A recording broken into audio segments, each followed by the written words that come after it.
Clarissa De Castro, how do you see right now that it seems that the steam has come out of the move for immigration reform since Speaker Boehner and Majority Leader Eric Cantor said that they weren't going to bring a bill to a vote in the House?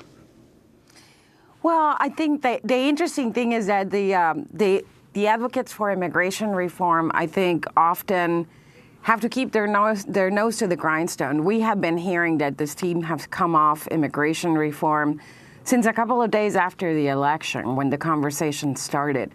The reality is that we are not leaving Congress to its own devices. That is why this weekend and next week, there's over 160 events in 40 states in the District of Columbia, because we are not just letting Congress figure it out on their own. We want to make sure that the pressure remains steady and escalating so that they understand that no matter what's going on in Washington or anywhere else, this topic is going to continue to haunt them until they get it done.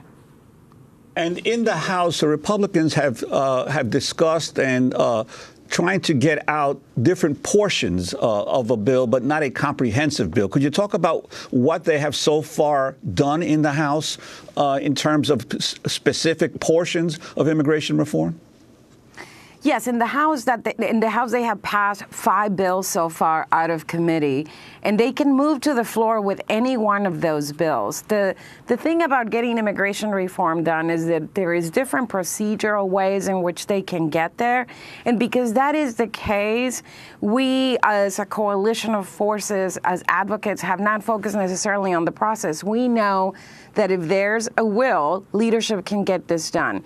In terms of the pieces, out of the Judiciary Committee, they have passed a high-tech bill, an agricultural bill, an unsafe bill, and I'll get to that in a second. And they have also passed out of the Homeland Security Committee a border security bill, in addition to a work authorization verification bill. So some of these parts are worse than others. For example, one of them would make the Arizona racial profiling law, the law of the land, and criminalize undocumented presence. That's obviously no way forward. Another one would create a bracero program that would keep farm workers just as a pair of hands subject to exploitation. That is not a way forward. But there's some other bills they can put together to try to get to the floor and get to a negotiation with the Senate, even if they don't take up just one comprehensive bill like the Senate did. What is the new border section of the bill, Clarissa? So one of the potential good news, right? The Democrats introduced their bill. You heard the comments from Ms. Pelosi. And here is, we know there was a lot of concern. My organization was one of the organizations, many, expressing concern over what we call the border surge, an amendment that was added to the Senate bill that was not only wasteful, but excessive in terms of boots on the ground, in terms of the money that was going to be spent. And a lot of folks, including Republicans, didn't think that that was really going to be efficient.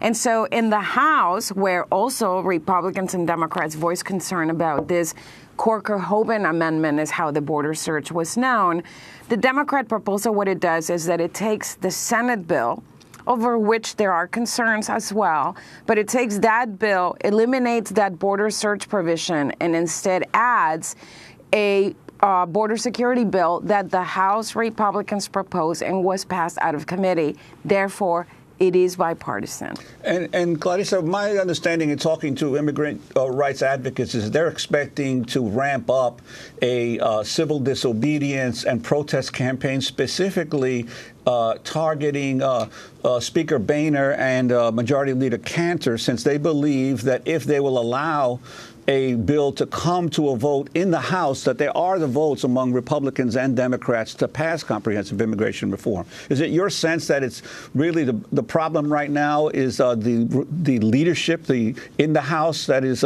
continuing to refuse to move this bill forward? Well, in a way, it's similar to the problem we're seeing with the shutdown, that we know there are enough Republican members who don't want to continue to have the government shut down.